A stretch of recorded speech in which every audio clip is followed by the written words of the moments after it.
Huh? The stomach is full. Yeah, the food was wonderful, right? Yeah, abundance. I eat so much. I've been eating since last night. Mm.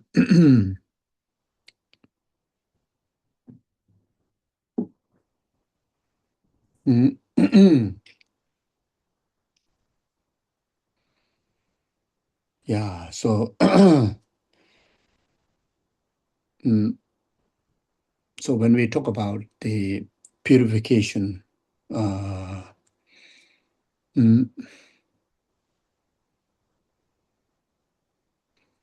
yeah, in relative level, yes, there are a lot of contaminations, a lot of flaws, a lot of negativities were accumulated, and it is understood that beginningless lifetime, we have accumulated limitless of uh,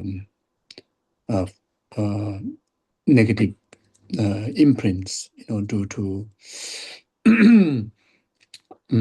due to the mm, flaws of our actions of body, speech, and mind.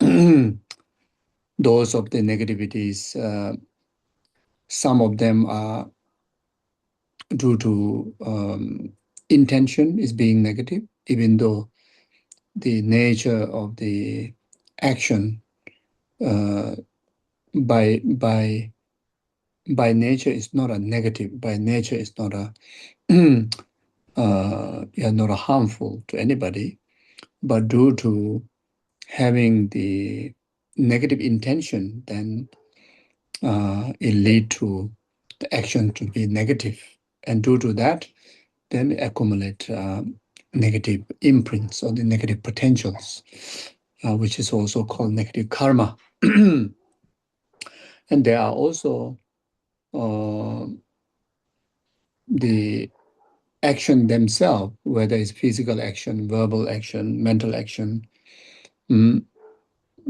by nature is negative because of it is harmful to the well-being of oneself and harmful to the well-being of others, and the destruction um, to the environment where living beings resides, like the natural environment. So, so since by nature being harmful or toxic, then it also accumulates negative karma or the negative imprint, negative potential like that. Mm. Then there are negative imprints and karmas are accumulated. Uh, both the intention as well as the actions are negative. So there are three kind of ways to commit negative karma. Um, One is due to negative intention.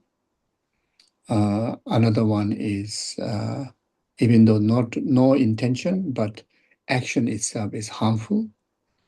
The third one is the carrying the both element.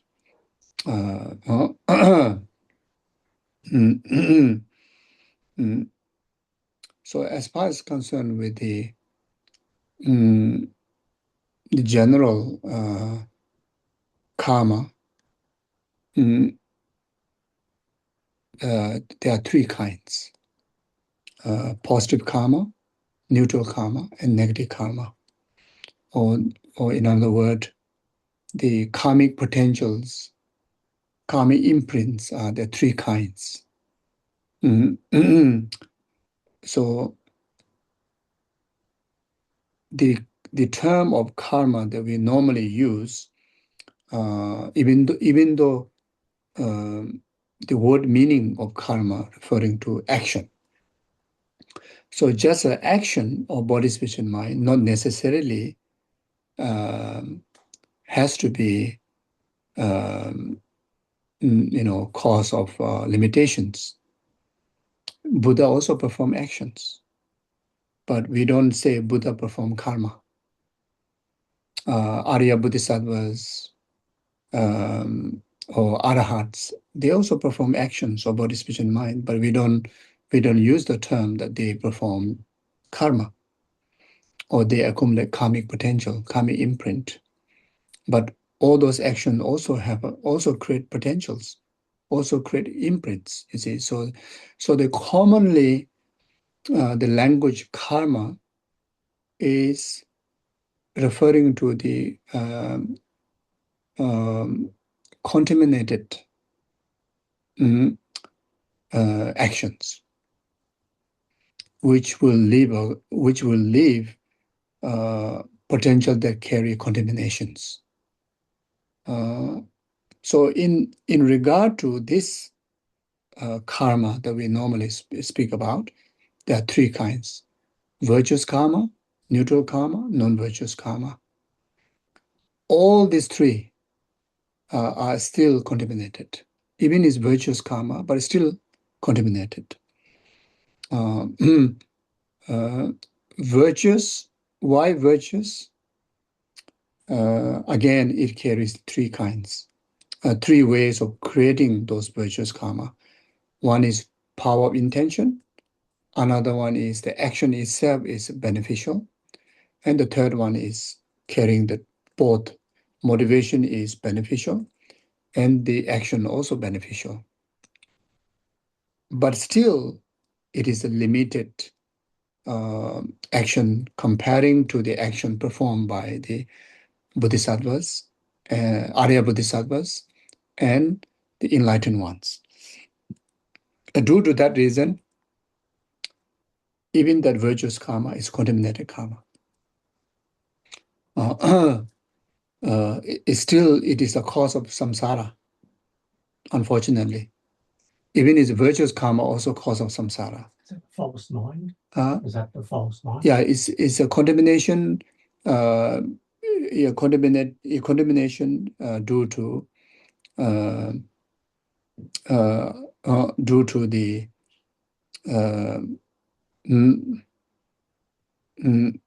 the intention, mainly the intention. The intention being false intention being the false mind, either ignorant, either self-centered attitude, either attachment. There are a lot of things that actions are accumulated for through the egoic self-grasping ignorant, or the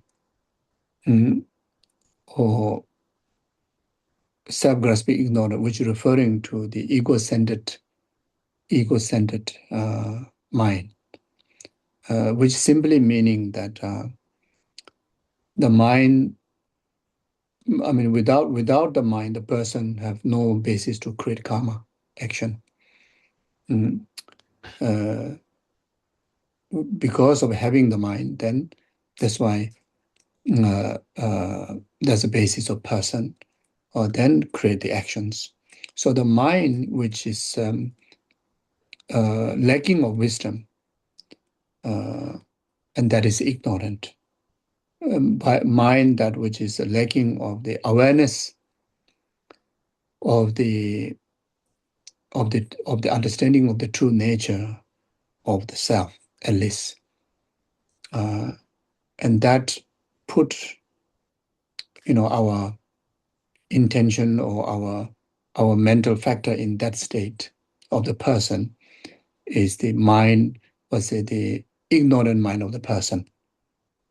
So when we talk about ignorant, like what is saying that false mind, there's a dualistic appearance, inherent appearance. With a gross awareness, you may not detect that, but as long as the mind is there, it carries the dualistic appearance. It carries the the inherent appearance, independent kind of existent appearance, and that is called false mind, and that is called the ignorant. So as long as there's no awareness of the things and events, awareness of the self, the performer of the action, or the action that is performing, in the knowledge of their ultimate nature, and simply being in action, the actions are performed by false mind. Even though there's no anger, there's no attachment, but just simply, even with sense of, we can say innocent mind. It's not innocent. Innocent to this conceptual idea, but it's not innocent because it is dualistic. It is ignorant. Because of dualistic, that's why the mind called ignorant. So conceptually, it's very difficult to make sense why it is so negative, why it is so harmful. Just being dualistic, why is so harmful? You don't realize it. Right now, when I'm seeing you, I'm seeing through the dualistic mind, because I have no idea of knowing your true nature, due to my own kind of dualistic power. I don't see that you are simply projections of my mind. I see you exist from your own side, independently to me. Just that, the function of our action of relationship between seeing you, what I accumulate is I accumulate karma, contaminated karma, and that karma is either neutral or virtue. I'm just simply seeing you is neutral, or I'm seeing you and I'm admiring you, praising you is a virtue. But the problem is, still from the dualistic point of view, that I am engaging with you means there's no sense of wisdom directly. Is it so from the conceptual mind, basically? Yeah. Same thing. Same thing, yeah. So so conceptual mind is a dualistic mind, and is false mind. And that create karma. And that karma is cannot take it lightly, because that karma will bring result of samsara. So even something is virtuous. Maybe even right here, I think, if we didn't shape the motivation, and if we don't dedicate at the end properly, even though in between we are discussing dharma, it's creating virtuous karma, but it's still karma. This has a good result. Yes, it's good result, but it's not a result of liberation and enlightenment. The result is possible, maybe next life, maybe another precious human rebirth, or maybe happier, coming days to come, more positive, more healthy. But we didn't manage to create an action that which is purely the cause of liberation, but it's still, it's still the cause of samsara. So so that's why for this ordinary mind, sometimes it's a bit difficult to make sense. Even we may ask, what's wrong, me being ordinary human being? Because right now, I'm not in pain, I'm healthy, everything is good, so it's perfect. But actually, it's not. Just experiencing the suffering of change, but we are still in the samsara. We are still, in fact, experiencing samsara. Samsara means suffering. So the pervasive, compounded aggregate itself is suffering, but we don't realize. And the main flow of the aggregate itself being samsara is because of the ignorant. And because of action, this is the result of past action. And past action is the potential created by ignorance, even though it's human body compared to maybe like pretas, is we are much more better off, but not good enough. It's good, but not good enough. So if we want genuine liberation, even from the contaminated aggregates, we can still have the same body look that we have, but we can have a body that which is not contaminated. If we appreciate the look, the environment, the life that you have, you appreciate, but we have other ways to come back into this kind of life, and that is that is free from contamination. So what do you mean by free from contamination? Free from aging, free from sickness, free from death, free from birth. So it's like immortal kind of being, and that is the body of someone who purified the karma completely, who have purified the ignorant, who have purified the troubling of interdependent samsaric existence. So,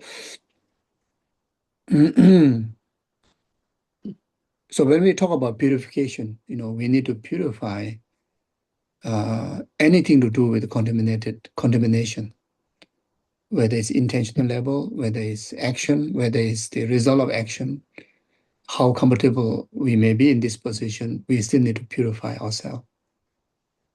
Because otherwise this is in fact is not genuine happiness. This is in fact we're in suffering. The only thing is not in the suffering of pain.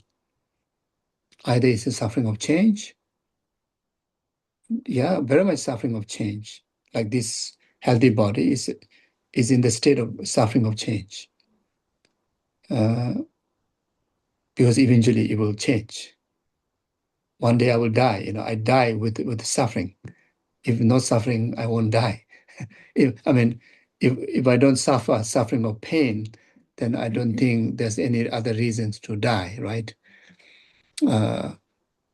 Even someone who died in a sudden accident, because it occurred, suffering of pain, it damage to the system, or either nervous system or either the elements, and due to that, then the oxygen or whatever is finished or cut off like that. So, so therefore, so when we talk about purification, then we need to purify entirety of samsara, not just the negative karma, not just the negative action, negative thoughts. We need to purify those neutral one too, because the direct result of the neutral karma usually understood as God and demigods, especially demigods. And God and demigods are still within the silent existence, and it's a suffering world. It's temporarily they're enjoying suffering of change. But otherwise, that's no different than us. We are too, at the moment, compared to the hell being, we are much more better off. But ultimately, if we don't purify the karma, we are not much different than those who are already suffering in the hell realm. It's just a matter of time. The karmic potentials are still there. So even in the human realm, those of the virtuous karmas are the result. Those virtuous karmic results are mostly in a God, demigod, and also precious human life. So God and demigod, they are neutral karma and virtuous karma. In the human rebirth, mostly is from virtuous karma. So, like such as good abundance in foods and shelter, material possession, very much the generosity of the past. then having the human physical body understood is a result of some moral conduct that, moral disciplines in the past. So mainly the main two causes of to be human rebirth is morality and the generosity and the aspiration.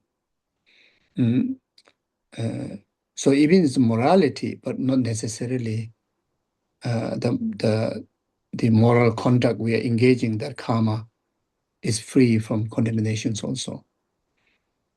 So as long as it says, as long as anything that which is targeted or aim within this six realm of silent existence, even you aspire for human being or aspire for God, still limited motivation.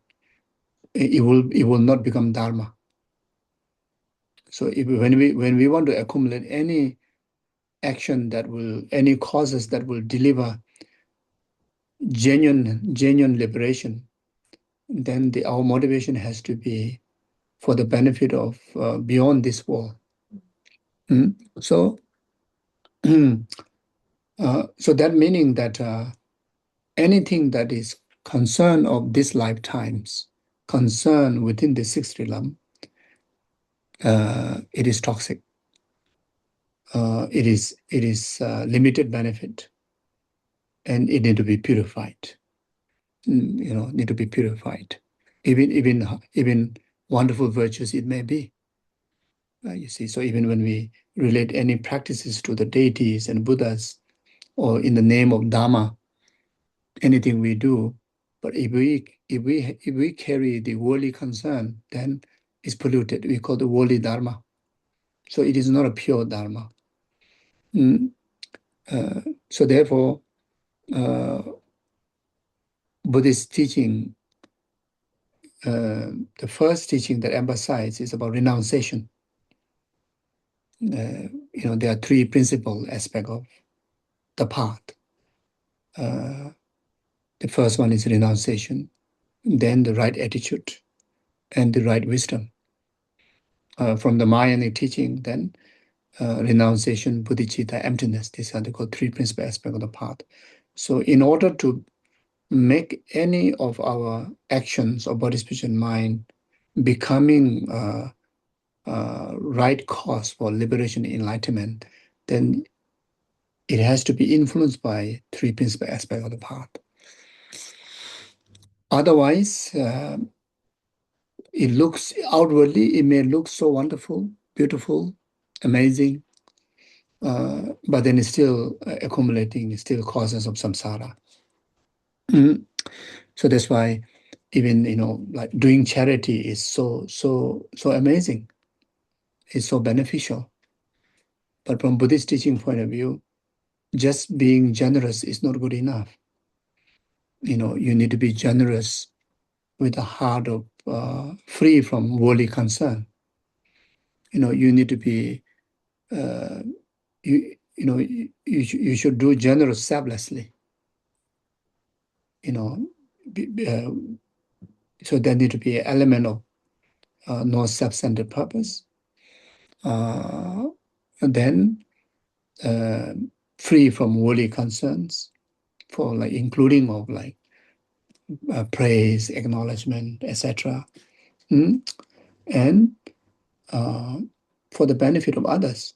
But there are many even charities we may do for the purpose of one's own status, one's own I feel good, when I do charity, I feel good. So, but Dharma way is no, whether you feel good or not, others need to feel good. So it's kind of that manner, So, so that's what it meant. The purifications of the mind. Even though that our clear-light mind, nothing needed to purify, nothing to purify. But the purification of the mind is referring to the conceptual mind need to be purified. the delusional mind need to be purified. The sensual mind need to be purified. So how to bring about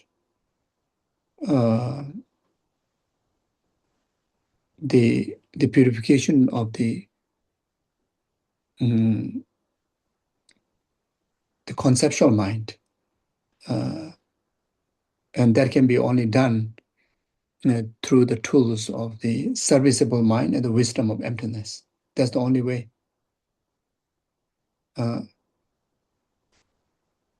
And that's quite a great effort.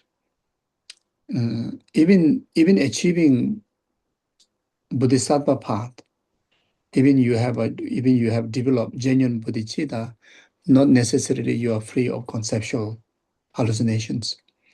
So when you reach to the Arya level, whether it's Bodhisattva or the practitioners from the other yanas, then you're able to purify the conceptual hallucinations. Now, what really makes someone Arya being? What is the path that which will cause one individual progress from ordinary Bodhisattva to Arya Bodhisattva? What could be? Because I already said, bodhicitta is not the defining one, because bodhicitta, once you have a bodhicitta, you become Bodhisattva. But Bodhisattva there's ordinary Bodhisattvas, they are not free from conceptual hallucinations. They are in the position of not even free from delusions. But you are Bodhisattva, you already have a bodhicitta heart, you see. So only the Arya level of the Bodhisattvas, then you are free from conceptual mind. Now, realizing emptiness. So that's the thing. So what really makes someone individual to able to overcome the conceptual obstacles or conceptual limitations is wisdom of emptiness. Now, wisdom of emptiness also, just a wisdom of emptiness, not necessarily meaning direct wisdom of emptiness. Even there's a wisdom of emptiness realized conceptually. So technically, from the Bodhisattva's level of the path, when the Bodhisattva reach to the second level, they realize emptiness, but they realize conceptual realization of emptiness, not a direct realization of emptiness. The mind that realizing emptiness is actually conceptual mind, not a non-conceptual mind. So when they transit into the path of seeing, which is the third level of the path, the Arya Bodhisattva's path, first moment, Arya Bodhisattva's path, that realization of emptiness is non-conceptual mind. The non-conceptual wisdom is the one that realizing the ultimate nature of the self and phenomena. So, and that's called direct realization. So why call direct realization?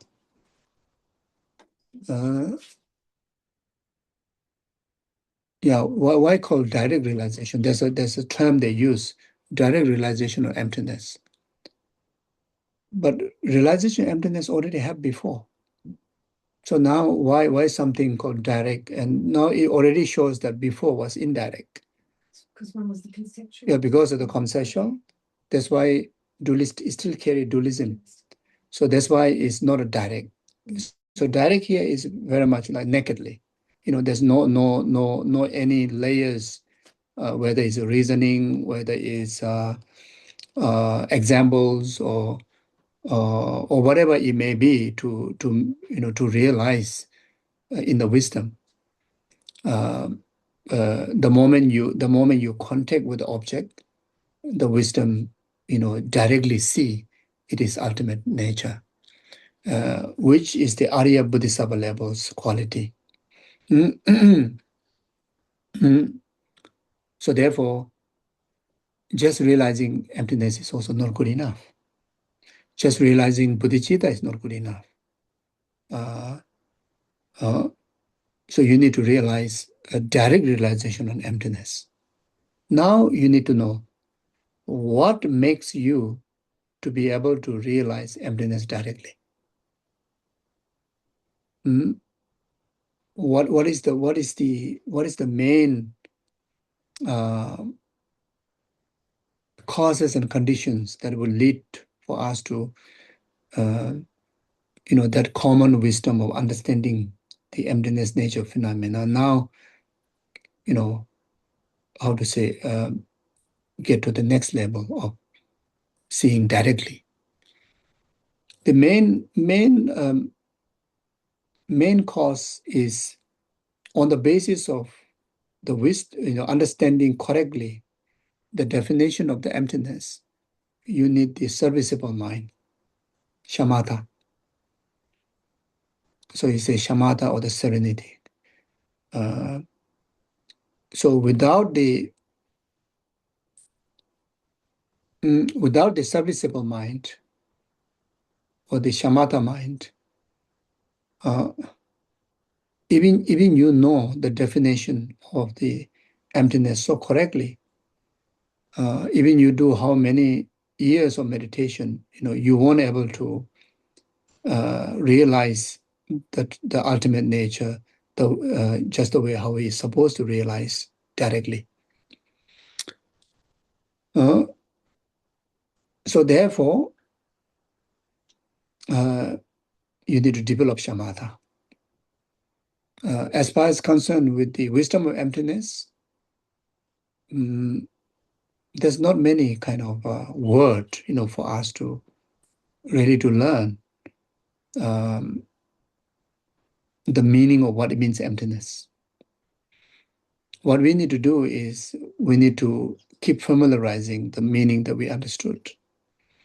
We need to exercise our mind, our meditative mind, even the dualistic sensual mind, as well as dualistic conceptual mind.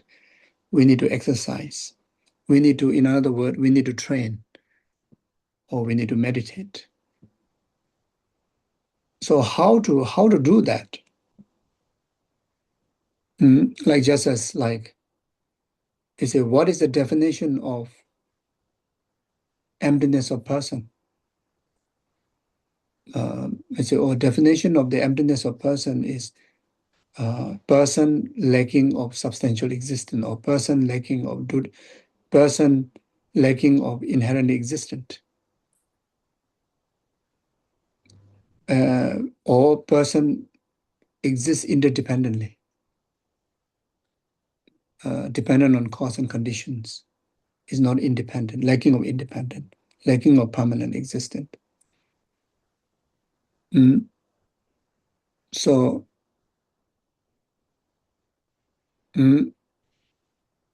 so what that really mean? So you need to, yes, we can hear in the word the definition, but what it really mean? It sounds like means something, but I didn't get it, or lack of inherent existence. Emptiness of person is person lacking of inherent existence. Okay. So it's like I need one solid kind of solid example that for me to grasp what it really means, so that I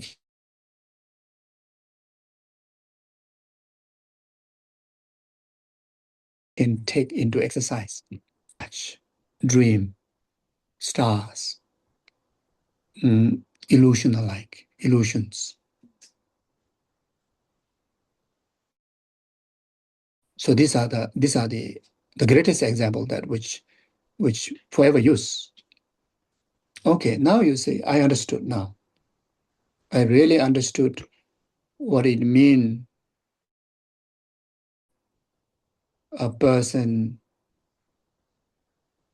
person's ultimate nature is emptiness, and that means is lack of inherent existence, and that means it's like illusion.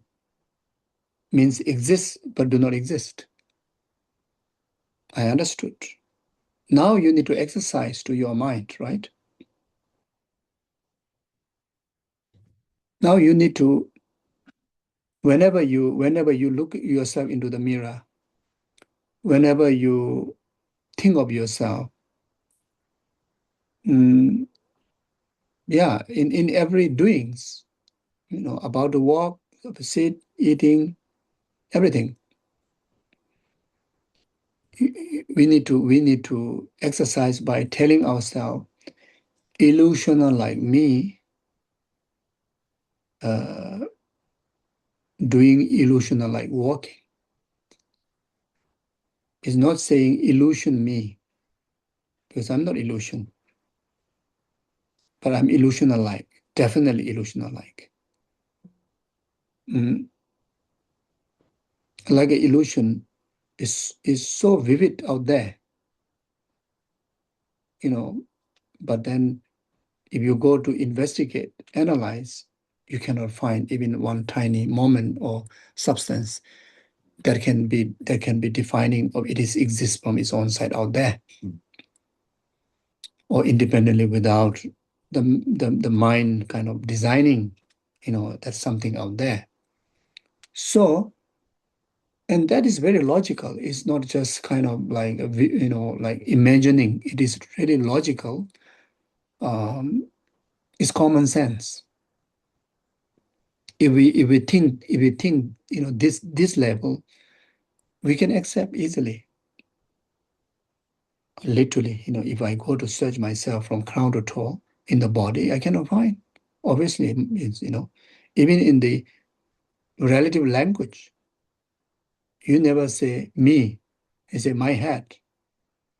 They're two, me and mine already show they're two. It's not one. I'm not the head. I'm not the rest of the part of the body. I'm not one of them. If it's one of them, how about the other parts? If each and every one of them, then you logically, common sense going to, again, you're going to be many. So definitely you cannot find yourself in the body. Then may be possible in the consciousness. So consciousness, as mentioned before, there's a virtuous consciousness, neutral consciousness, non-virtuous consciousness. So which one? Because being non-virtuous consciousness, it will contradict to virtuous consciousness. Or either you're going to be three. So it's not possible. It's not possible. It's quite easy to figure it out that the consciousness is not you.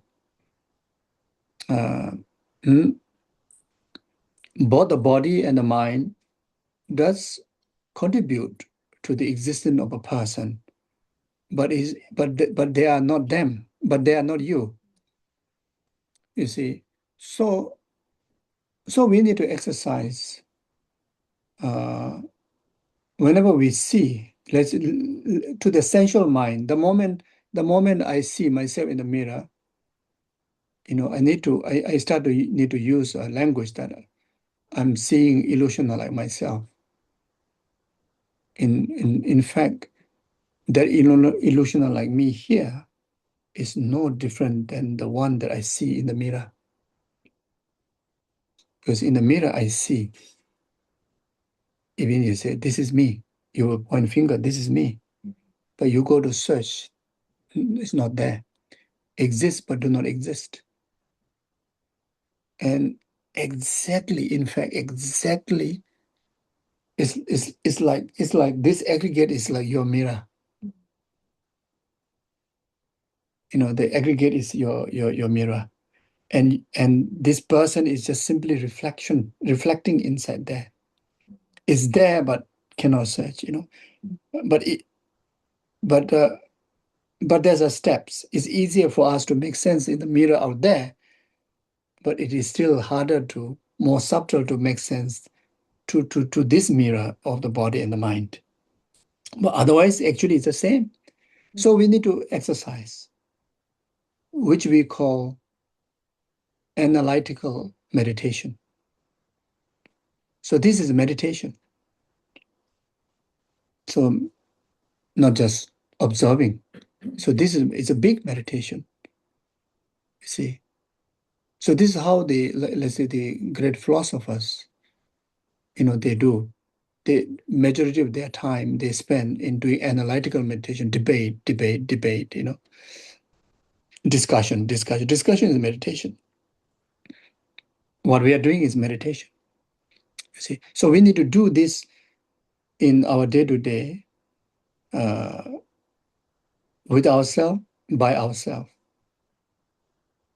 without separating from our daily normal way of life. Then,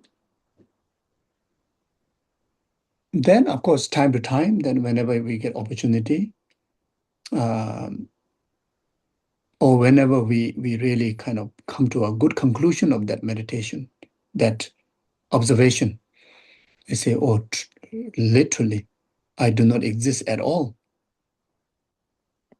That losing of the grief of grasping to that tangible base, the body and the mind, or that grasping that which kind of like never proven, but then you've been holding on to it, so tight that until that I usually think like you fool around around the world, including you fool the CIA.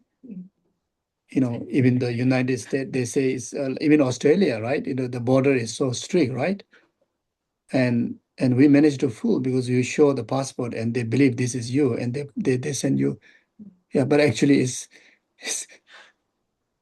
it's defined, that passport defining you. And that passport validate the true existing person there, which actually go and check, it's not there at all, right? So that's why we say we live in hallucination. The world function in hallucination. And the hallucination are the reality of the world. But from the actual Dharma point of view, the wisdom of the Dharma point of view, then the whole world is living in confusion.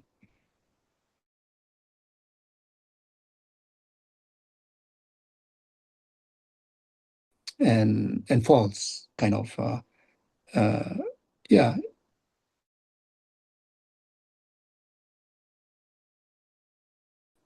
We live falsely, they accumulate karma. There's nothing wrong. That ignorance doesn't harm anybody. It doesn't create inconvenience to anybody. But why is so negative? Just being in that confusion itself is heavy karma. And that's how the cycle of cyclic existence never ends. Came from beginningless lifetime. And until that we break through it, we will not stop coming back to this false wall. You see. So therefore, to be free from conceptual stage of hallucination, then we need to exercise in the wisdom like this. Then at the same time, we need to develop the serviceable mind, the concentration.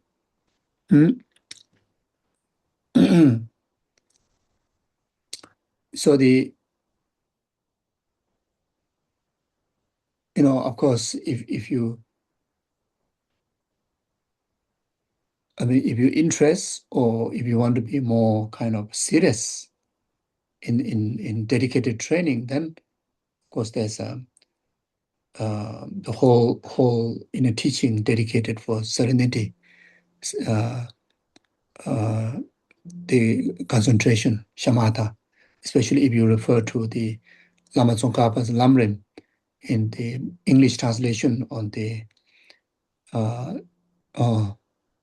Serenity chapter, which is I think on the last volume from the 3 volume, I think the last volume, right? The wisdom chapter, and just before that is the serenity. Yes. So the main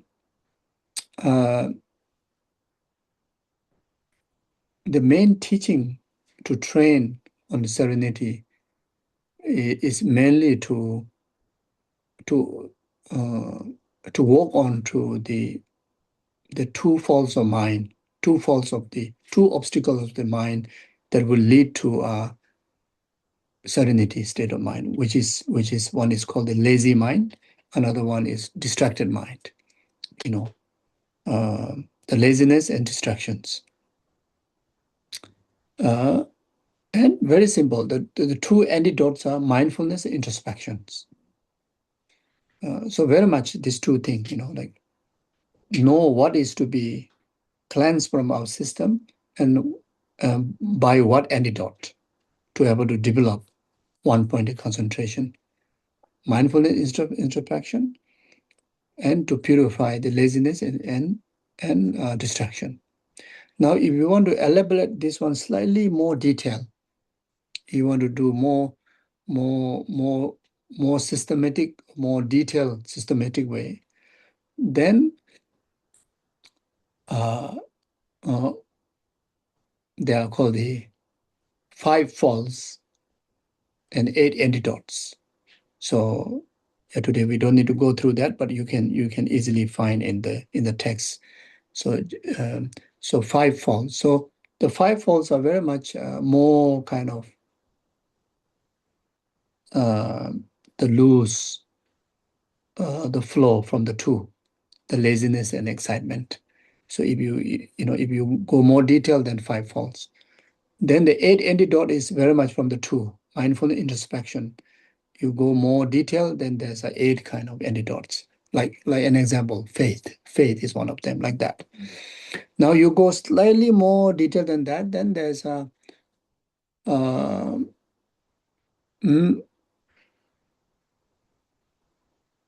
applications of these 2 antidote or the 8 antidote to purify the 2 faults or the 5 faults through the help of, we call the 6 forces and 4 attentions. So whenever we exercise it, we need some kind of design, balance, kind of force of concentration, or the we call the like how much attention you need in that level of practice, etc. So there are 6 forces, 4 attentions. So then, how to know that you are progressing? Through the stages of achieving those concentration and serenity. Then there are the 9 levels, okay, which we call the 9 levels of the shamatha mind, like that. So now, why you are doing this is again to able to realize wisdom and emptiness directly. So you're doing for that. Otherwise, there's not much meaning. Otherwise, it's a common practice, So it become a very special practice. This will lead to a very special result, which is also named as a special insight, which is combinations of the serenity and the wisdom of emptiness, the training that we did before, will lead to a special wisdom that which utilized by special serviceable mind, and that make up the wisdom is called the wisdom realizing directly, and the practitioner become a Arya level. Then every practice is a practice of a special insight. Means that you manage to see far more deeper level than any time earlier that you managed to see. Your progress is far more effective than any time before that you had. So that's then from that onward, then you travel through we call the 10 bhumis, and that's how lead to the enlightenment. Now, all this importance has to be developed on the basis of higher training in precept. So that's why the 3 higher trainings, the training on moral discipline, will serve as a cause or the foundation for training or the concentration. training on the concentration will serve as a basis or foundation for wisdom. So these three are like act as a cause and effect. So that meaning that the more the discipline we have, environmentally, physically, mentally, the easier for us to develop serenity. Then quicker we can develop the wisdom of emptiness. So discipline is needed. Now the discipline here in Buddhist teaching, discipline in relation to three kind of discipline trainings. One is called the individual liberation precepts, like starting from taking refuge. So once you take refuge, there are precepts to be observed. Then lay vows. Then if you want, monastic vows. Otherwise, then at least, more strict lay vows. Like such as like no killing, no stealing, no lying, no sexual misconduct, no intoxication.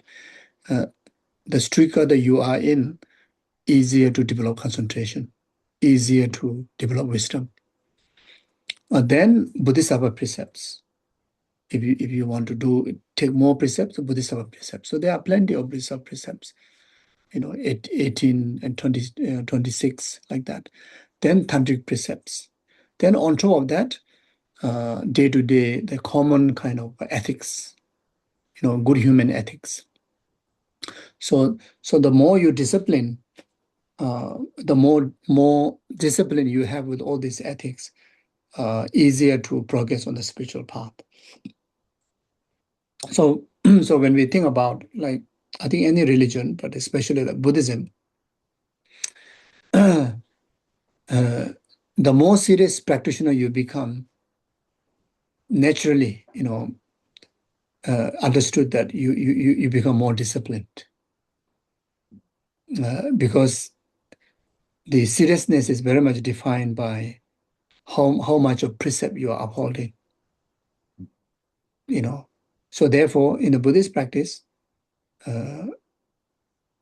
just doing good is not good enough. Just meditating is not good enough.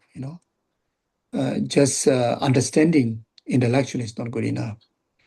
Even you can be a great scholar of emptiness, but if you don't have a precepts, disciplined, then basically the progress of the spiritual benefit is not there. So it's like that. So so now. So before you Sure. where you've been talking, the area you've been addressing mainly this afternoon is exactly where I'm up to in my practice. Okay. I'm reading through the Tsongkhapa, Yeah. and I got as far as the Shamatha chapter, and I got stuck. Okay. Absolutely stuck. I'm gradually working my way through that now, and I can do a bit of it, but not for long. Okay. And then the next chapter, the wisdom, not too bad. Anyway, I thought I was stuck again. So then I branched out a little bit, and I tried reading the Heart Sutra, which I found to be extremely good. And I'm now doing the Kirti. Yeah. Yes. And I'm finding that extremely interesting. Yeah. Because the use of words really challenges my understanding of emptiness. Every time there's a new character comes in, there's a new challenge. Yeah. Very interesting. Wow. Where should I go next? You're already far up there. Okay.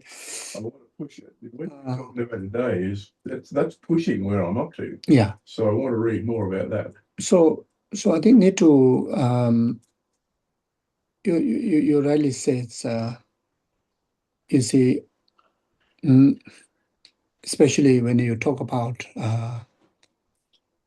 you see the concentration, serenity, and wisdom of emptiness. It's not like the training in bodhicitta or training, like observing karmic law, cause and effect. There you need to you need to seriously discipline to practice. It's not just like kind of an idea. Sometimes when we talk about bodhicitta, you can also practice in motivation, even though you may not able to get out there and really become like bodhisattva, but you can engage with the whole world with intention, and that already can serve a great deal, and it can effectively progress also. But when it comes to serenity, you literally need to get into a meditation, and the meditation also need to do in a quite a design conducive environment. Like say, if you read through the serenity chapter, like a 6 basic environment for you to practice. Even it's not necessary that you need to go to the caves, but even in your house, there's certain area you feel good for meditation. Maybe certain area maybe good for food. Like maybe like I don't think at the just now our lunch area is good for meditation. I think meditation is here better, and I think there is very good for food. What I found with the shamatha is when I first started, I could hold that image for no more than a couple of seconds. Now it's gone out to about maybe 30 seconds. But I can't be able, I seem to be struggling, even that was a struggle to get to there. But then all of a sudden the image stays there. So do I persist with that? I'm trying to push that back. Yes. Because concentration, serenity, especially you want to really progress steadily on the shamatha, then you cannot change the meditation object. Whatever meditation object that you choose, continue to exercise in that. Even though it fails time to time, but then keep going back. I think that is also is a work of introspection. Like timely, when to, but not to force yourself. If it seems like it's not working, then take some break, but not too long. But then try to find a right time. Even it's very shorter period than before, but as long as it's the right time, that will kind of recover yourself, So, and also in the day-to-day timing also, it matters. So you also need to figure it out when is the right time, Of course, shamatha, I think better not to do right after we eat food, because the food coma, I don't think will help, So we may need to do when not too hungry, when not too full. And also usually early morning, is very, very, very suitable. But then different people may have a different kind of timing. So you need to know yourself. And then I think one of the things is also need inspiration. Because when your heart filled with inspiration, it's like something triggers you, some boost, So you think of the benefit of the serenity, especially when we are talking about how amazing the wisdom, how necessary. But that only happens when you have the serenity mind. Otherwise, you won't able to progress on the Arya Bodhisattva's path. And you see that how steadiness of your bodhicitta is there already, renunciation is clearly there, and you understand emptiness well. But now, really, like kind of like you need the instruction. I don't think you have a problem of understanding the writing. Sometimes we have difficult distilling as instruction. Sometimes too much. And that golden light sutra, that was extremely good. Just pushed me really hard. So like this. So I think what you say, merit is also accumulations of merit. So sometimes the study-wise is not lacking. Maybe your effort also not lacking. You're being consistent in your meditation, but progress is not there and sometimes declining. So that usually the practitioner will now get into purification practice and accumulations of merit. So like Vajrasattva practice comes, in place. Then maybe accumulation of merit, even just maybe, like offering some flowers or whatever is available for you to accumulate merit,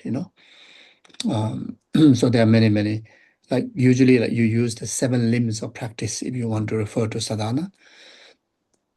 So sometime doing whatever works for you. So for some people it's because of didn't have the clear understanding. But some people, they have the clear understanding of the teaching and the practice, but somehow unable to, translate to effective meditation and resulting meditation. And for them, then maybe what you need is like inspiration. Some teaching is extensive, but you need instruction, like a very easy kind of way to. So for that, you need to translate yourself of those teaching, that what works for you, without losing the essence, but then in your own version that you need to translate as instruction. Because each time when you meditate, you try to look into text, not necessarily it will work, especially serenity. You have to get out of the text, And also when you do emptiness meditation also, you need to get out of the text. Mhm.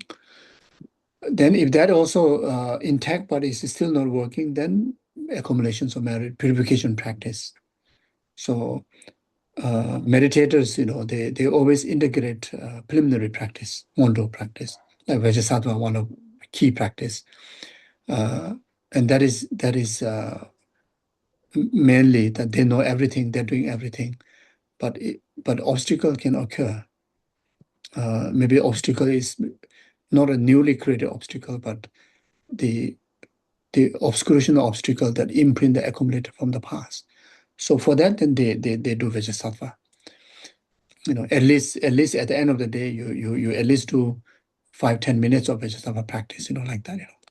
So yeah. Thank you. Yeah, thank you. So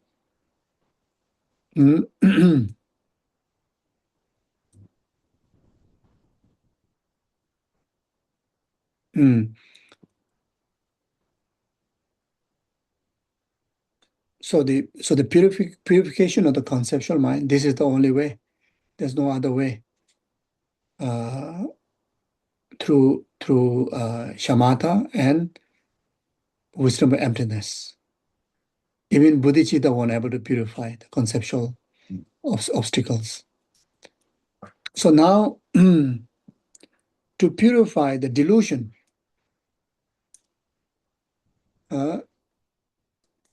so to purify the delusion,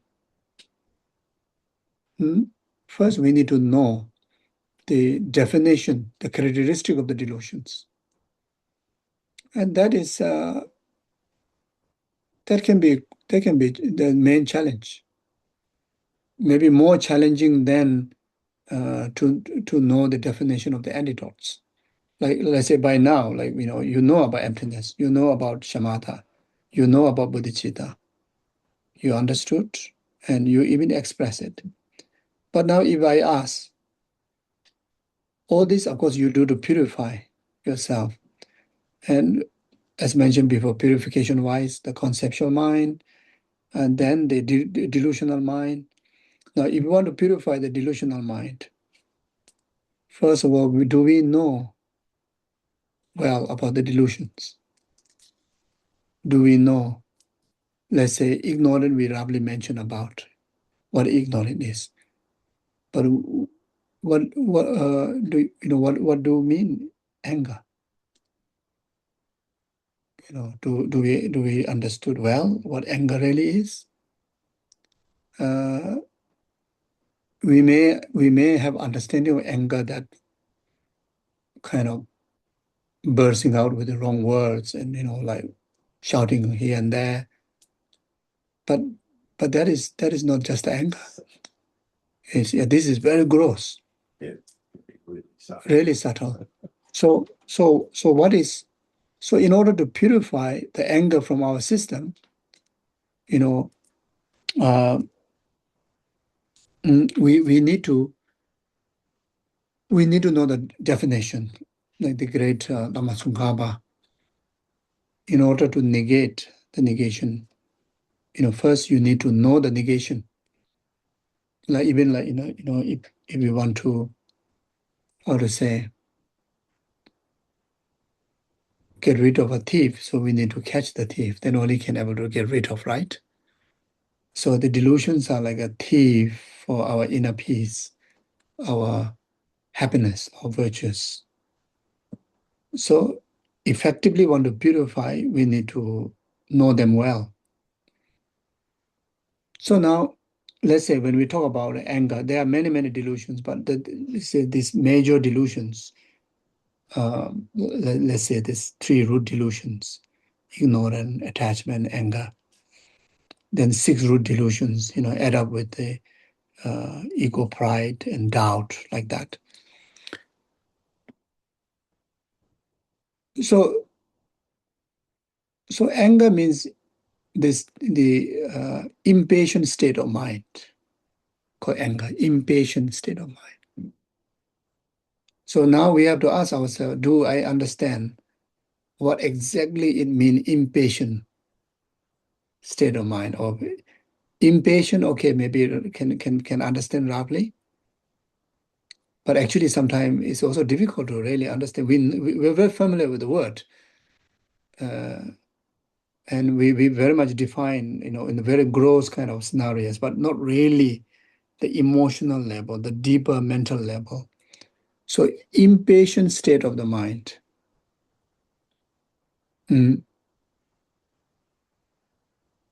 So it seems like even when there's an attachment, there's anger, because there's a sense of impatience there. Almost in every delusion, there's an element of anger also. And why not? You see? And then impatient state of mind, even when we want to practice Dharma also occurs. Even wanting to become Buddha also, there's some kind of impatience, right? Want to realize emptiness also, there's some impatience, right? Is that also anger? You see? And why not? Yes, it is anger. It has the same magnitude of destruction that which we normally define. Anger is a huge destruction, magnitude of distractions. Like the Shantideva's teaching, Bodhisattvacharya, like chapter 6 talks about, one moment of anger will destroy eons of accumulations of virtuous merit. And in fact, one moment of anger, the stillness of the peace, it just wipe away. Yeah. And now think about it, that impatientness in anything, even in the Dharma, even pursuit of something good, it really take away peace, inner peace.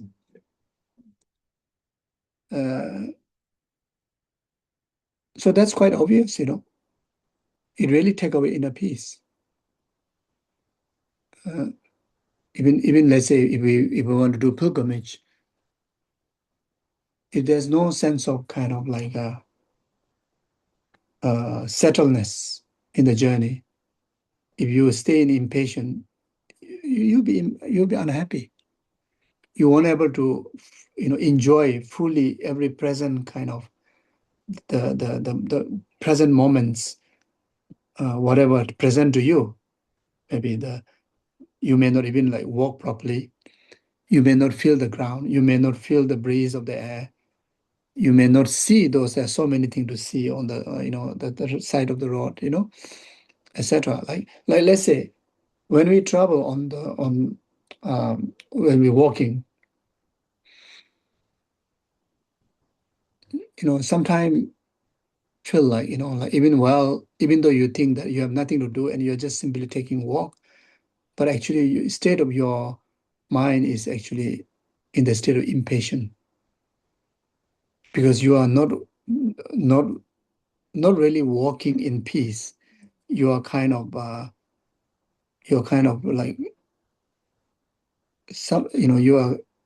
you're going for something else. You're not settled in the present. And even just the next step, maybe is from first step to the next step, actually there's a state of impatience.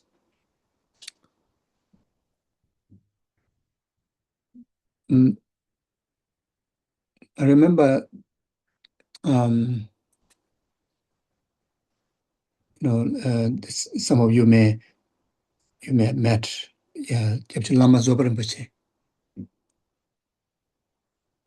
His day-to-day manner of living, whether he's doing teaching, whether he's meditating, whether he's gardening, he's also a very good artist. Let's say if he need to paint maybe one statue, or maybe he's taking a tea, or he's talking to somebody, you will also feel that it's like there's no time. Timeless. It's like timeless. Is completely settled in that moment, as if there's no next events are coming up. There's no sense of like you may need to rush somewhere. The way when you talk to him, you will put into a position that, okay, if you know a little bit about him, then I say you should be already prepared that you may be stuck there for maybe 24 hours or whole night, or you better eat something. Otherwise, maybe there is no dinner, no lunch, Of course, when you're there, the attendants will bring something, but the way how Rinpoche conduct his time is really amazing. When he circumambulate some holy objects, as if like that's the only thing he's going to do. It's almost like that's the only thing he's going to do non-stop. And when he's in the crowd, that's like he can be himself. He don't have to be in anybody's shoes, or he don't have to be anybody. Maybe I didn't say it. He can be himself, totality. Even that is, I think, peace. We kind of like like we have to be so composed because of surrounding people, what people think, what people say. It's very, very impatient, very unsettled. This also impatient. This is imbalanced emotion. And especially it's kind of like, it's again, it's a bit of impatient. That's why it can include as a subtle anger. It's really awful to use this name anger for that also, but ultimately, it brings all the destruction that anger brings, even like that. We may not know obviously, but it happens, So that's why. But it's not easy like the way how Rinpoche live, Remember even the day he passed away, I was there with him in the morning, and the night before. It's like completely settled. And also when he passed away in like sleep, in quiet. So then when, let's say, while walking, if he happened to see one insect, maybe let's say dead insect, whatever, and he pick up, it's like he completely settled there, 100% settled there, and try to help the like reciting mantras. And so we have to like tell him, okay, we need to move. So sometimes we need to drag him, otherwise he would just completely settle there like that. So then if he happened to, so normally wherever he is, and there will be a holy object, like stupas and a lot of relics, put in a table in the middle. And also there's some places there's like a fountain. So there's like a fly or some insect drop, but they're still alive. So then you take out and you try to bring around the stupa or bring around the holy object, because the fly or the insect, or they will go around, right? So even though he tried to make it save them, but then for himself it's like just that's it completely, just to circumambulate and be present, like that kind of thing, when he pray, yeah, that's it. It's like, sometimes you start to think that, okay, this is going to take 2 hours, 3 hours. Then when you present a food in front of him, when he make a food offering, in the past we put breakfast maybe around 7 o'clock, and he make prayer until 11, 12 o'clock. And that time also we need to wake him up from his prayer to, please, you need to eat because it's already 12 o'clock, So this is not just 1 day, 2 days, it's all the time like that. And his name is Zopa. Zopa means patient. And really, my name also, it has a little bit of Zopa, but I'm not Zopa at all. I'm a very impatient person, I think, in one or another way. So maybe for Rinpoche, the Zopa is like really illustrating his quality. I think I got this name is for me to train. This is my ultimate goal to achieve. So, but you can see like him, like Rinpoche, just be around him, the energy, because someone is so peaceful, so settled, so present, yourself also drag into that. You get influence. You feel so peace and so rested. You see, so yeah. So I think, like myself, if I want to get rid of anger, I need to start to train myself, living in the present moment. Whatever I do, try to just fully settle. And for me, the greatest inspiration is to think of Lama Zopa Rinpoche. Just now, the Lama Zopa Rinpoche I was talking about, how Rinpoche, like he would never rush things. Without rushing anything, he accomplished the most and the greatest things. And sometimes you realize you rush the most, but you accomplish zero. So being fully in the present moment and being patient, having patience, the complete heart of patience,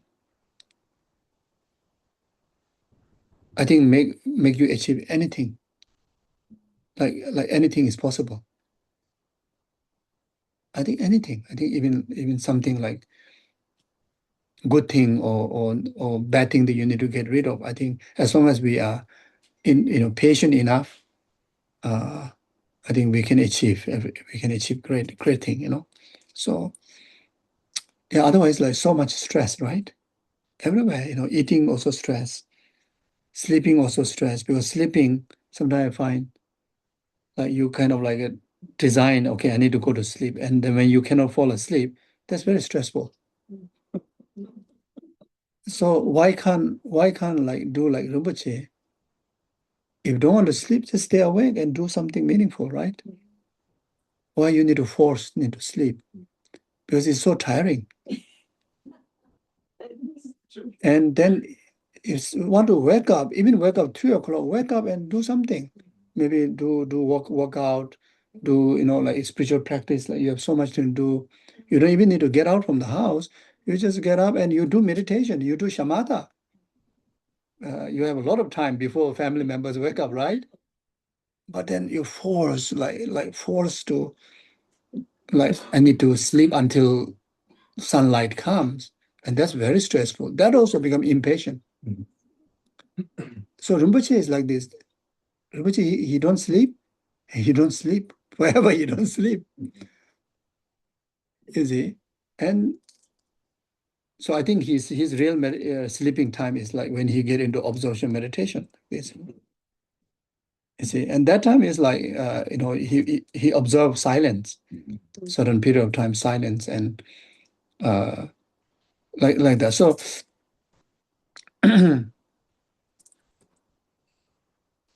I think at least for me, I think there are a lot of things to do a minor corrections in a very day-to-day, everyday doing, but then never really kind of pay attention, just try to grab this big thing. But this symbol kind of corrections required, but never corrected. And maybe that will put us in a position that we never get anywhere. So I think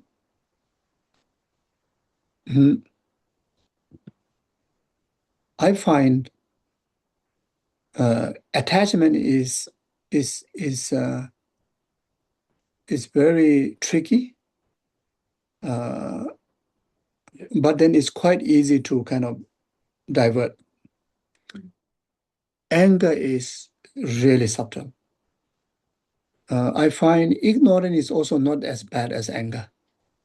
Because anger, when you're looking from this definition point of view, the impatient, how much that put you into a trouble. Because that right there, putting yourself some kind of unrested. And that's where I think our health go wrong. Our emotions also go wrong, and a lot of things go wrong. I think the ignorance also maybe develop from there. More hallucinations are developed when we are tired, when we are not well rested. Our mind is not clear. The dualistic become thicker, and we start to delusionalize. The delusion also more frequent if our mind is not rested. See, so so therefore, even in the sutric part, it says there's no technique to take anger onto the path, but there's a attachment can take onto the path. Yeah. So only in Tantra is, you can from here, you can see quite how subtle the anger is. Only in Tantric practice, there's a tool that can take onto the path, otherwise not in Sutra. So, but then something we can still, I think we have to work it out really if we want to enjoy the life, enjoy now, and be happy now, right? And I think even the heart of contentment, actually heart of contentment, be happy with whatever you have is such an important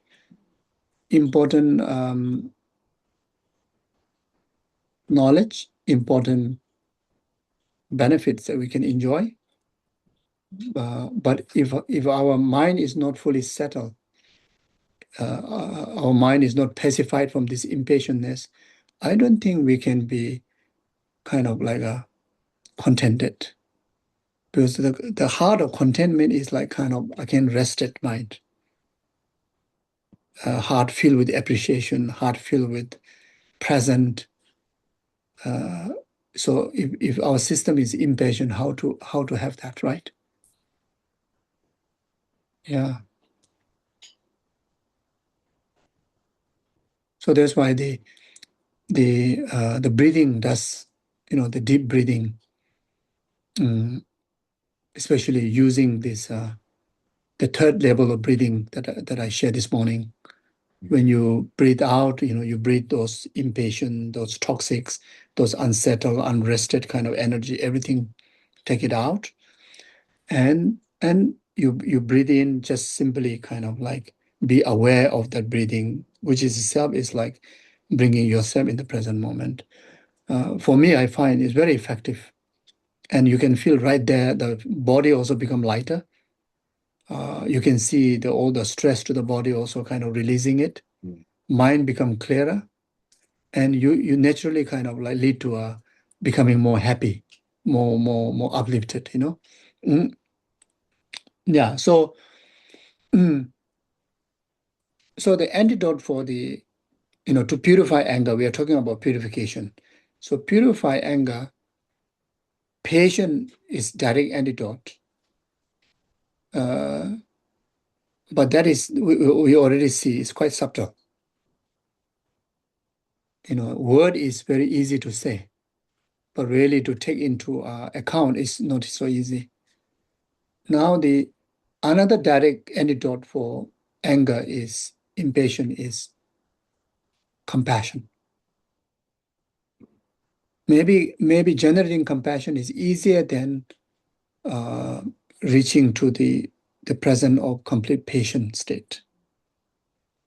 Otherwise, we say, "Oh, I want to be patient." Just nice word to say, but it's not really directly opening to the anger. So maybe compassion could be the leading kind of guide, and that may lead to the state of mind of patience. Then you get rid of completely the system of anger. Because the heart of compassion, it really works so effectively.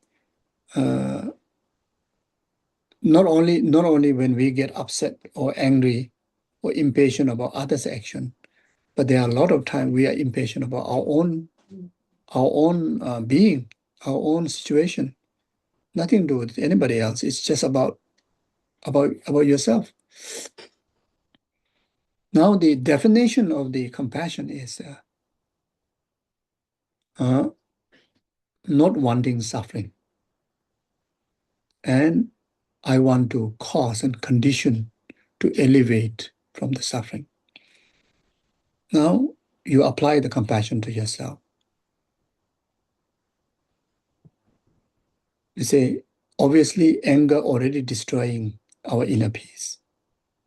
Impatience is already not letting me settle in the present, not letting me get rested, my body and mind and environment.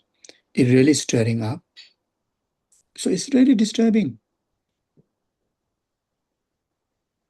So the compassionate eye sees that your trouble.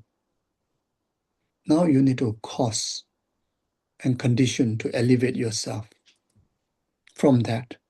Then you take the antidote of exercising and breathing, as mentioned before, or then try to deepen the heart of patient in whatever way possible. For some people, they need inspiration for you to really like have some kind of strength to adopt the antidote by seeing all the benefit of the being patient and seeing all the disadvantage of being angry. Like His Holiness the Dalai Lama all the time share that the Buddhist Avatacharya by Shantideva, chapter 6, shaped him. That really kind of like for him to be totally free from anything to do with anger. And that's you can see from his life. Even in today's time, like there's no one moment that he lose his coolness, and he literally is so peaceful. You see that. You see, I think he's having the best sleep. He said he sleep about 8 hours, 7-8 hours. He said he go to sleep around 7 o'clock, and morning around 3 o'clock he wake up, and he has like really deep sleep. Even in this age, even in his busy life, and I mean, everybody like bring up their problems to him. and think about the problem that he has to handle with about Tibet issue. He need to handle what the Chinese government talking about him. But you see, he never lose the coolness. And in another word, he never lose his patience. Means free of anger. Means there's no impatience in at all in him. And for him, he says that this chapter 6, because chapter 6 talks about all the limitations that can is expressed there. And for him, he take literally. And it was so effective for his mind. And the benefit of being impatient is again similar to being compassionate. Yeah. You're fully compassionate. And the benefit, again, this text, talks so much about the benefit. So he says he was shaped by this text and he enjoyed his life. So meaning that just reflecting on the disadvantage of anger and reflecting on the advantage of patience also can be very helpful. Then on the basis of that, then you use whatever tool works for you, even just that breathing exercise, or compassion, whatever you want to use, But we have to do something. Some practical guide. I think maybe these are the few options. I think we can try. So this is the way to how to purify the delusions like anger. When will you able to purify? You achieve the cessation.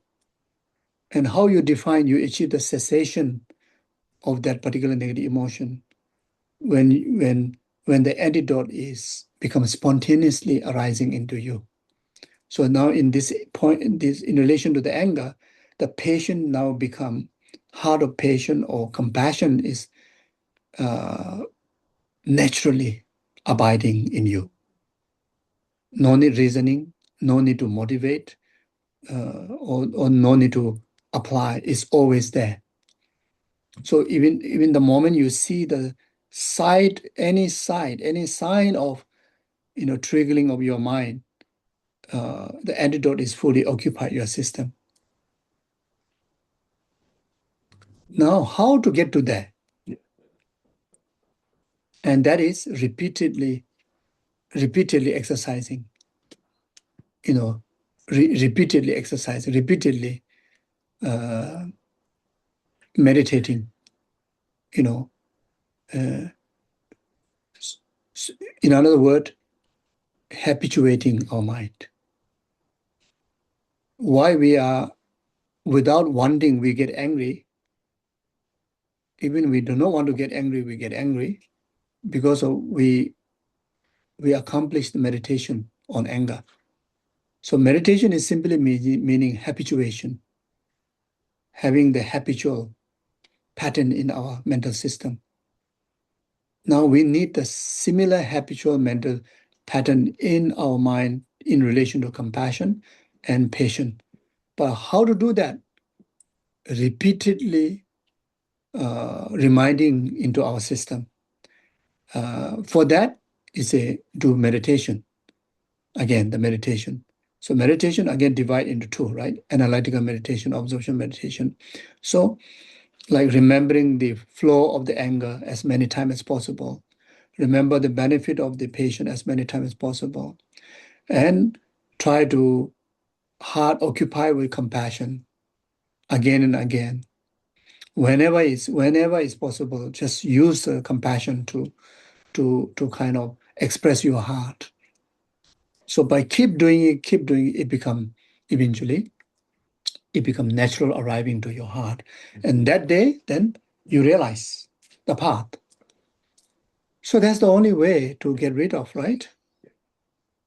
So first, know the definition correctly, both the antidote as well as the delusions, what we need to purify, know them exactly, what are they, how they behave, how they comes in our way, and what kind of harm that they give to us in relation to antidote, what kind of benefit they give to us. Make it very clear through scriptural learning. Then after that, then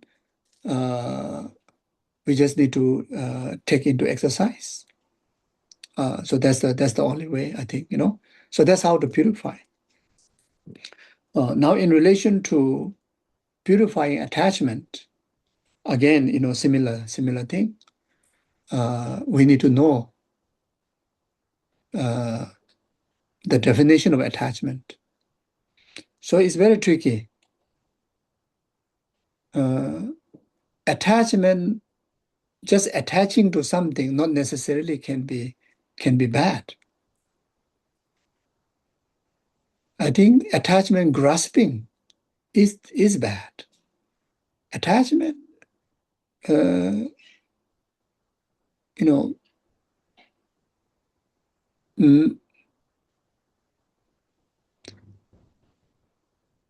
so in Tibetan language is the chak. De is like kind of like liking, wanting. Chak is like grasping onto it. That you want something, you like something, then you grasp onto it. And here grasping, chak, grasping, not just wanting, but wanting with wanting in the harmful way, wanting for the purpose of self-centered fulfillment, exploitation, or worldly concerns, or limited kind of like purposes, or harmful purposes, or desirous purposes, or it can be like a sexual desire or sensual desire. It's not a desire of wisdom. There's no beneficial purpose.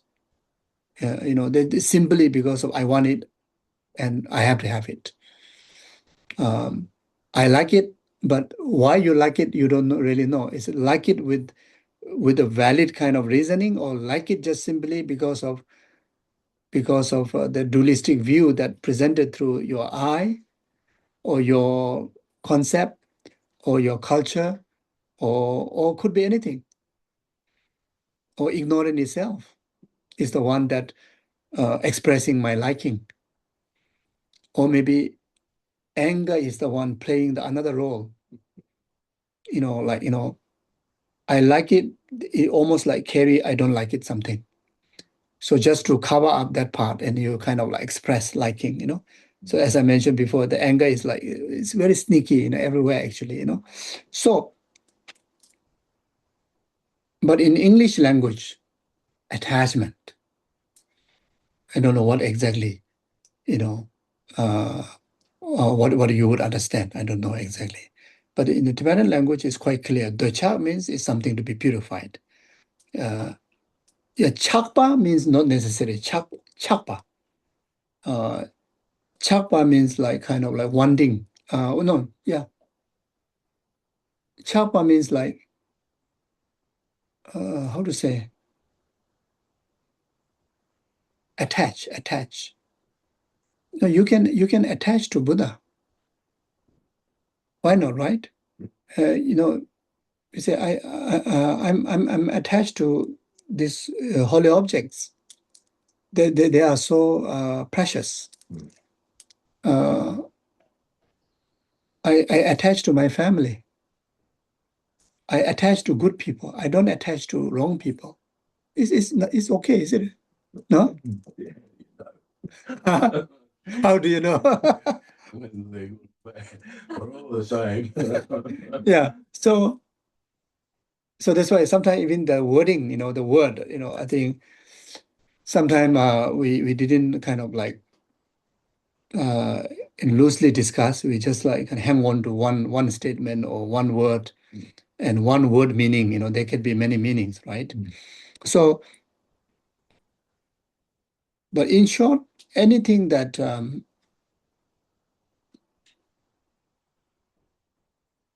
that develop grasping, then is wrong. So something that you attach and you develop grasping onto it, then I think that is called the attachment grasping, or the attachment, the three poisons, right? Yes. Mm. So the grasping is very much either grasping of ignorance or grasping of self-centeredness. So these two has to be the main key kind of characteristic. So anything that you attach and attach from the point of view of the grasping ignorant or the self-centered egoic view, then that should be purified. Mm. So now the antidote is in the scripturally it talks about detachment. Now, what do you mean by detachment, right? Detachment, of course, the word is like, easy, okay, attachment, grasping, now detached. But how to get it detached? And then we need to work it out with the main two characteristic, or either of the main two characteristic could be the main reason why in the first place the attachment turned into grasping, which is either the ignorant, the dualistic view, or either the self-centered kind of expectation. So we need to release to anything that we attach to, we need to release the self-centered expectation, and we need to also release from the dualistic view. We can still have them, appreciate them, but we shouldn't have them, we shouldn't have the relationship in the dualistic way.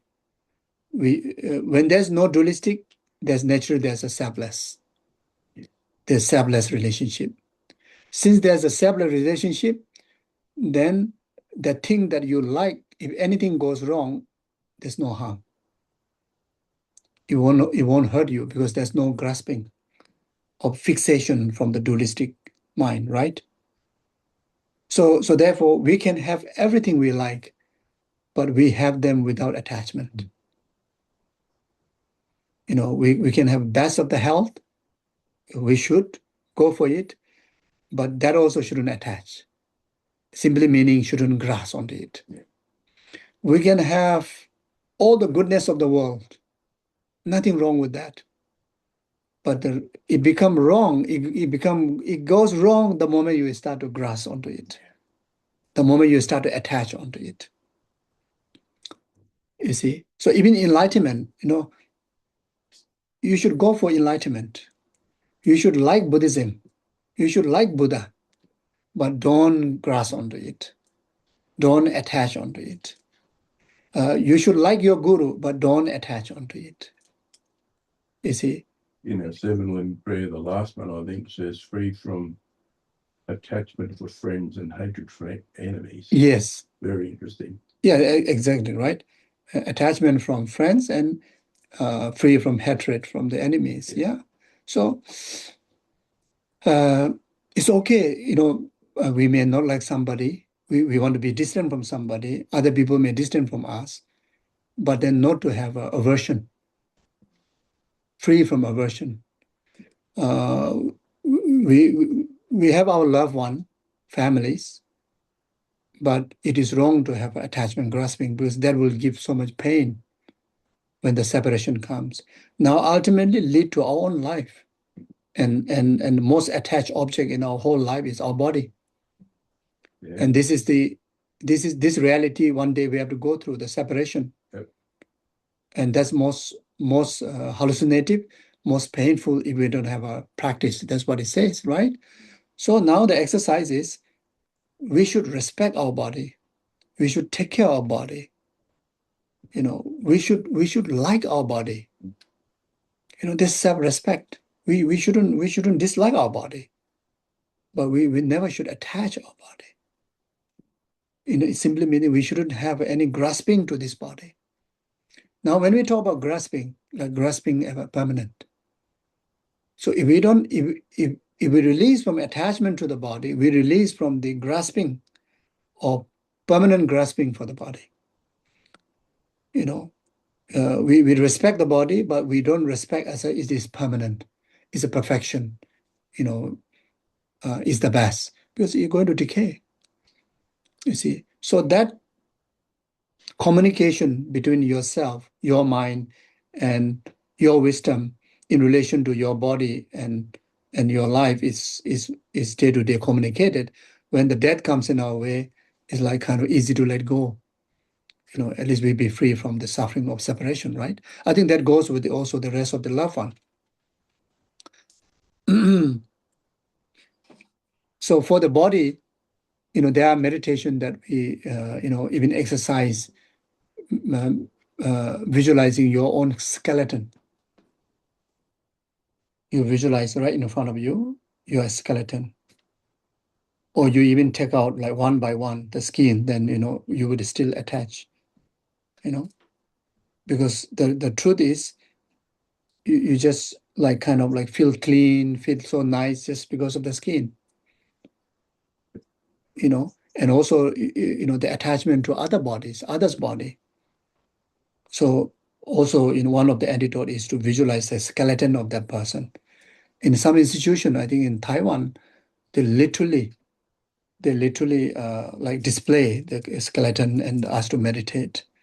Then after that, the to whom that you really have a desirous attachment, bring a picture and place in front of you and try to see a skeleton through the real body or through the picture, but not seeing the outside, what it looks. There are such trainings to purify the attachment. Then of course renunciation, understanding the limitations of the condemnation of karma and delusion in relation to this body, in relation to this life. There's nothing need to be grasped and hold on to it. This need to be purified. You see, Yeah. so nothing to be attached. But at the same time, this to be respected. This is precious human life because you have a human intelligence. We can use as a good vehicle. But then when the vehicle is a break, then you need to feel pain because it is supposed to be break. It never designed to be intact forever. So between these two, balancing between these two, then we won't kind of look down on our body and our life, but at the same time, we can be free from attachment and grasping to our life and our body. Yeah. And I think that goes similar to when we relate to others' body and others' life, right? Or relationship with others like that. Yeah, I think something like that. Then ego, humility, right? To purify the ego, we have to practice humility, and one of the common idea is that, at least you see in everybody there's Buddha nature, Buddha being. So it's like you put yourself that, in everybody there's something that I can still respect them. I don't have to be like, I'm the greatest, while respecting yourself, simply meaning like, never to see limitations in other or look down on other or ignore others, but you try to see Buddha in everybody. So of course there are many other practices like, without other, how to achieve enlightenment? Because without other, you cannot develop bodhicitta. You cannot develop great compassion. So others are so important. Others are always supreme in that sense. So then as for doubt, from the sixth root delusion, to purify the doubt, then of course we have to study, right? We have to study many knowledge. Yeah. We have to study many philosophies, many culture. We need to be open-minded, and we need to study as much as possible, so that we will at least know, the different characteristics in everybody, in everything, in every culture. Then especially about the wisdom of Dharma and non-Dharma, we'll be able to differentiate very clearly. It won't mix. Then even in the Dharma, there are some Dharmas are good for temporal benefit. Some Dharmas are beneficial for your own ultimate benefit. Some Dharmas, like altruistic teachings, are beneficial for every being's benefit. So then you clear the doubt. So I think that's the only way to purify the doubt. Okay, so today's purification, we better leave after here. It's already 3:30. So then maybe our continuum is on Sunday. 10 o'clock. Oh, Sunday. Then maybe I will try to go through the Vajrasattva sadhana.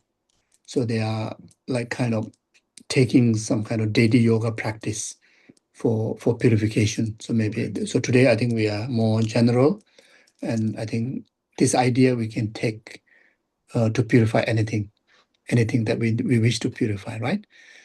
Thank you. Thank you. Thank you. Thank you. Thank you. So we just dedicate our time together for the peace and happiness of the whole world, especially those of the places that there's a war is happening, natural disaster is happening, they be liberated from all those challenges, all those sufferings. There are so many people, emotional sufferings, physical health difficulties, relationship difficulties, financial difficulties. May they overcome all of them. And may ourselves, be like a wish fulfilling jewel, to the world. Starting from, taking good care of ourselves and our loved one, and to the rest of the other world. Starting from enjoying the peace and virtue and happiness. Yeah. Thank you. Take care. Thank you. Thank you. Thank you. Thank you. Take care. You get a lot. Bye-bye. Bye bye.